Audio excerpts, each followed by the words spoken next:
Écrire et publier un roman, c'est le thème de notre feuilleton cette semaine. Pas toujours simple pour les auteurs de trouver le temps et le financement pour prendre la plume. La résidence d'auteur est l'une des solutions pour trouver l'inspiration dans de bonnes conditions. Karine Lepinter et Cyril Duponchel. Wendy a vu passer un poisson volant. Il allait où? Nathan qui doute. Je ne sais jamais ce que je vais écrire, mais je me mets au travail et c'est ce qui précède qui me fait écrire.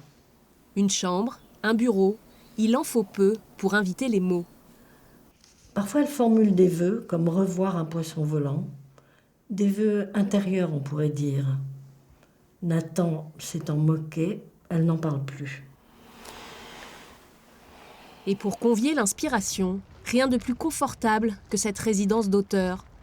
Pendant 2 mois, Catherine Weizenflen est accueillie ici par l'IMEC. Chaque année, ce sont 15 à 18 auteurs qui se succèdent dans l'enceinte de l'abbaye d'Ardenne. Une parenthèse dans leur quotidien. Je suis nourrie, je suis logée, on me fait mon ménage 1 fois par semaine, autant de choses que j'assume quand je suis chez moi et dont je suis débarrassée ici.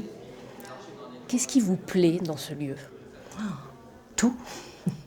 Le lieu en soi qui est absolument sublime, les bâtiments, la bibliothèque, la lumière, le silence surtout. C'est parce que tu l'as fait, toi ? La résidence d'auteur, une des rares aides à l'écriture en France, avec les bourses accordées à certains écrivains.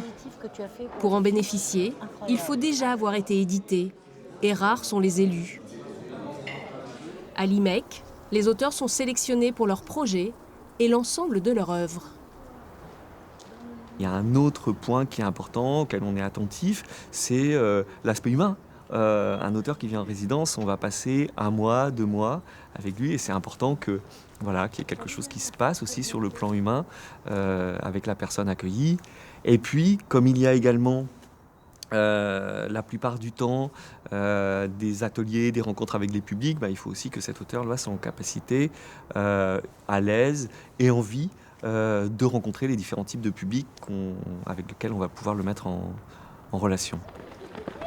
Pendant sa résidence, Catherine a choisi d'animer des ateliers d'écriture auprès d'élèves de CE2. J'ai demandé à travailler avec des tout-petits par rapport au livre que je suis en train d'écrire. Aujourd'hui, je vais vous proposer d'écrire à quelqu'un. Vous commencez par cher exactement, et vous écrivez ce que vous voulez. Et bien au travail, j'essaye de retrouver des sensations, des souvenirs, des images de ma toute petite enfance, ce qui n'est pas du tout évident. Chacun choisit une carte postale, ça vous inspirera. Il vous redonne des souvenirs ? Enfin, il me confirme, surtout dans ceux que je peux avoir. Pour l'écriture d'un précipité d'enfance, Catherine peut aussi consulter les archives de l'IMEC, à quelques pas de son hébergement. Un séjour en autarcie, presque monacal. J'aime énormément le silence d'ici, c'est un paradis ce silence. J'habite Paris, c'est extrêmement bruyant. On a besoin d'être sur une île déserte quand on écrit. Je dirais plutôt dans une bulle. Après l'écriture, vient le temps de l'édition. Si Catherine Weizenflen peut compter sur la fidélité de ses éditeurs, ce n'est pas le cas de tous les auteurs. Dans le prochain épisode, nous verrons comment envoyer son manuscrit et à qui.